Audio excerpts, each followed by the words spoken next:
This might be an unpopular opinion, but I got something I need to share with you today. Do you mind if I tell you a story? You see, one thing I love about negative stakeholders, or you can just say negative people in general, is that you have an opportunity to learn from them.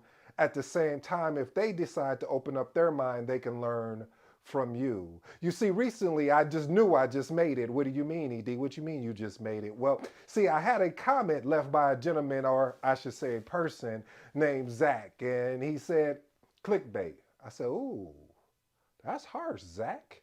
But I said, thank you for your response, but it wasn't clickbait. It was a clip from the do's and don'ts regarding CAPM. And the full video should have been attached. So what I had to do, family, is I went and did my homework and I looked and it said that the video, the full version of the video was actually in play. But Zach did have a point. He knew he was right. Even though that wasn't my approach to make it clickbait, my approach was to say, hey, this is the introduction to the video. I really want you guys to go check out the full video. And see, as a project manager, when you are trying to actually lead your team, your stakeholders, sometimes communication paths can get crossed. And when communication paths get crossed, meaning what you intended to articulate may not have been received the way that you intended it. So that's why today's episode is entitled Identifying Negative Stakeholder Feedback. And watch this, family, turning the table. Again, identifying negative stakeholder feedback and turning the table. If you're new to the channel, I go by the name of ED. For all you smart and intelligent folks out there, I'll make it simple. It just simply means Ed. I have an 8-point framework in which I go through 8 points, which I am trying to articulate the title here, in which we're going to go into today.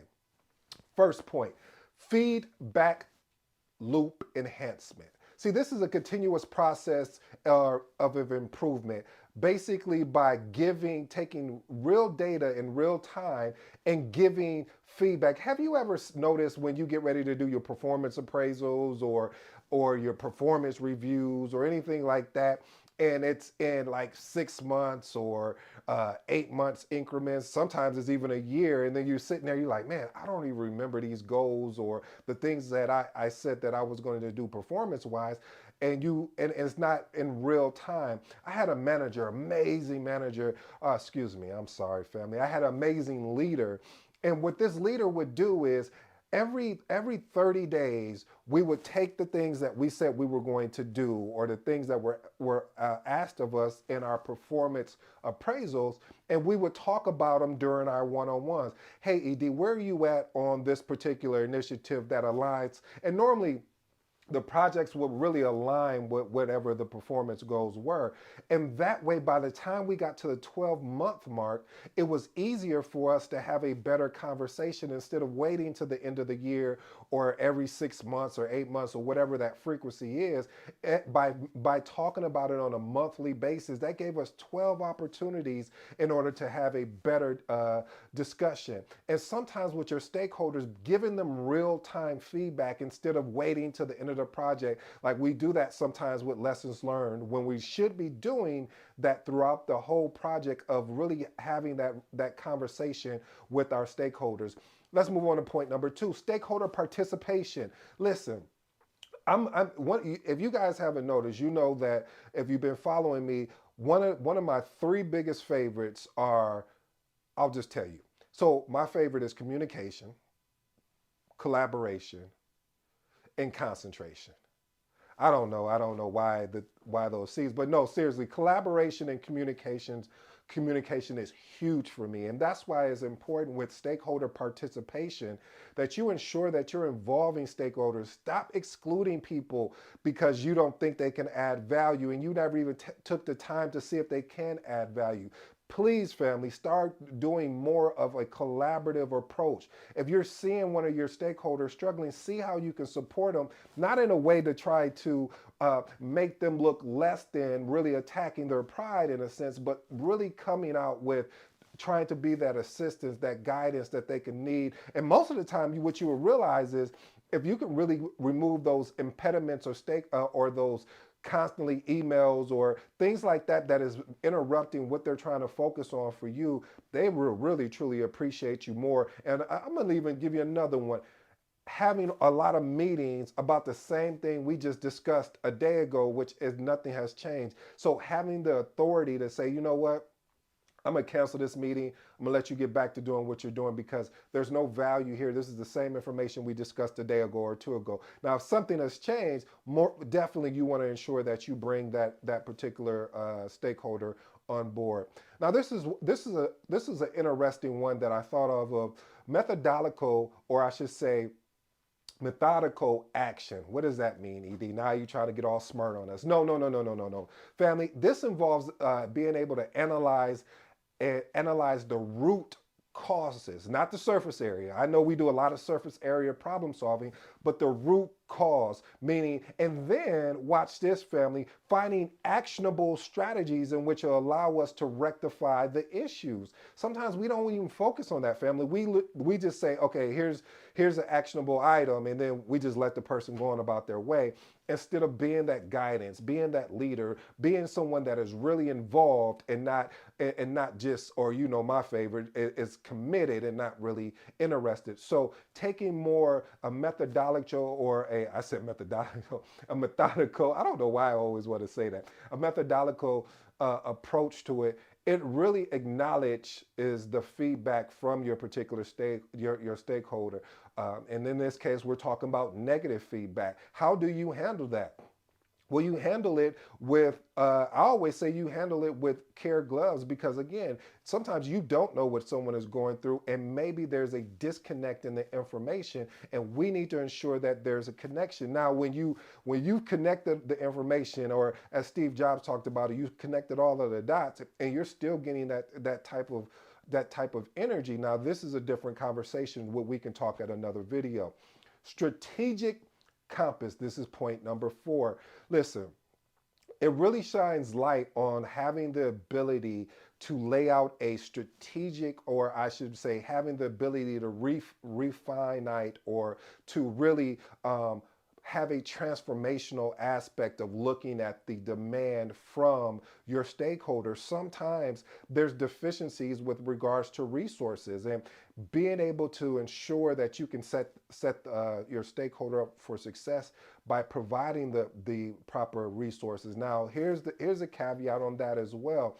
Maybe you can't provide the certain resources, or maybe you originally had all of these resources that was supposed to be part of it, and now they're not. What do you do at that point?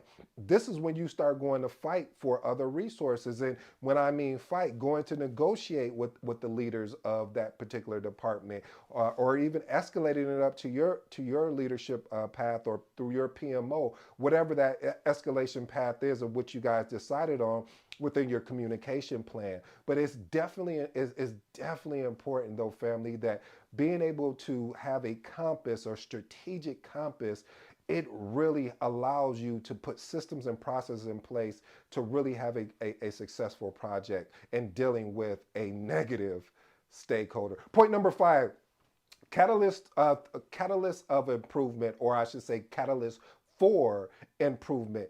Instead of seeing the negative feedback as a hindrance, see, is there a way that you can take that and transform and have a transformational approach as far as fostering an environment that allows to be adaptable and allows to be able to develop a successful progress of moving forward. One of the things I always say, we have to keep a windshield mentality while also sustaining a rear view approach.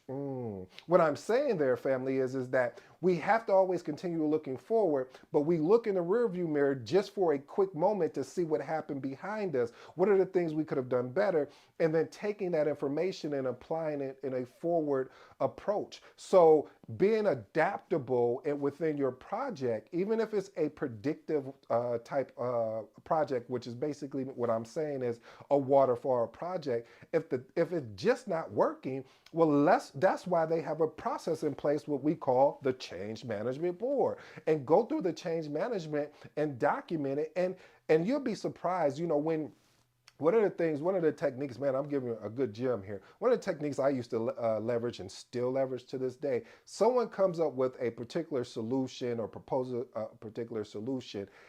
I say, hey, okay, let's get a team vote. Does the team want to do this? And if now let's say that they say, okay, hey, let's test it out and see. That's the key word. Let's test it out and see what happens. That's why the Scrum framework for me is one of my favorite frameworks when it comes to, definitely if you're running application type projects, because this gives you a window as a time box. Hey, let's run a 2 week sprint or a month sprint and see what comes out of, what's the output we get out of this. If it's not what we need, let's throw it away. And when I say throw it away, document what we did, because I've seen Scrum Masters just literally throw information away and they've lost that wisdom that they've come to learn.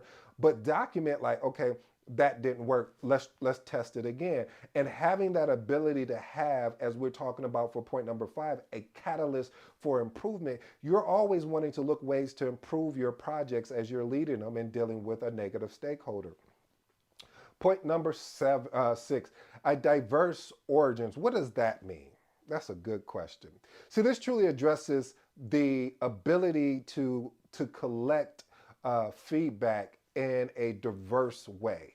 Being able to have that diverse approach of how you would move forward with regards to saying there's more ways to do this instead of doing it just one way. I kind of mentioned that on the last point, but having a just being versatile in a sense and just not just getting caught up in your own way. Sometimes as a project manager and we're leading a project, we can get caught up in our own way, and the way that the stakeholder is recommended, it may be definitely valuable, not even just to the project of what we're working on. This may even benefit other project managers and other projects. So we have to have that ability to collect that feedback, even if we don't apply it, but document it where in our lessons learned register, because this is something I always tell people, man. Oh, man, I'm telling you, that lesson learned register is really a vital project artifact for you to be able to use in your, adding to your tool belt when you're actually leading projects. And being able to take just multiple voices of what people think would be a great attribute to the project, and not just discarding it like, oh, that's not going to work. So really, family, being able to deal with negative stakeholders, sometimes people just want to be heard, and wanting to be heard is really what drives, what I should say is to my next point of being able to want to be heard, of point number 7. Being able to want to be heard is key. When stakeholders are in meetings, most of the time they don't want to be there because it's the same boring meeting. Okay, let's go over the risks, let's go over the issues, let's go. And instead of saying, hey, once a week, and let's say we're meeting twice a week, and we're saying, hey, okay, on our Tuesday meeting, we're going to cover, the standards, which is, the risk, issues, and activity. On our Thursday or Friday meeting, we'll cover the same items, but we're going to freshen this up a little bit. Hey, how do you think we should be able to adjust the timeline of trying to do an innovative approach? What are some recommendations that you have? See, this gets people thinking instead of not being in a space where they're just doing the same thing, the same routine. And sometimes when you're doing the same routine and not switching it up, it just becomes mundane. It becomes one of those things like you're just there, and it's like blah. And as a project manager, you're just sitting there like, oh my God, let me see what time is this meeting going to end? Because we need to wrap this up because I'm getting tired. I might need to get a 5-hour energy drink or a C4 just to stay up because of the fact that it is boring. So family, let's make sure that we are making sure that the voices from our stakeholders are being heard. And if we're not leveraging some of the information that they're providing us, where are we going to put this? We're going to put this in the lessons learned register. Point number 8, this is a shocking one for you, family. Reason why I say it's shocking because it's so simple, we don't do it. Taking that negative feedback that we get from our stakeholders and communicating it out, documenting it via email or and sending it out to the rest of the team. Now, I know that scares a lot of people when I say that, but sometimes we don't have the option, or sometimes we don't have the option to be able to go back and forth with someone. So being able to document it via email, maybe this will make a not maybe this will make the stakeholder be heard. And if they want to be heard, they want to be seen, here's an opportunity for them to be heard and seen. And they may even come over top of the email and say, yes, this is exactly what I was recommending. This is the frustration I'm having. Thank you for having the courage to send this out, because I've been feeling this way and I'm tired of talking in silos where nothing is getting accomplished. I'm tired of talking to people that are not doing things about it. So now we put it in your hands, Mr. or Mrs. Project Manager. Do something about it. So, family, I hope you enjoy those 8. And again, when you have a negative stakeholder, first stop to see where they're coming from. As I mentioned, Zach had something to say about saying it was clickbait. I had to stop before I responded to understand, was he right? But if he's not right, then we need to address that appropriately. And what? Turn the table. So, family, I hope you enjoyed today's episode. I go by the name of ED, and you know my motto, my slogan. I'm out.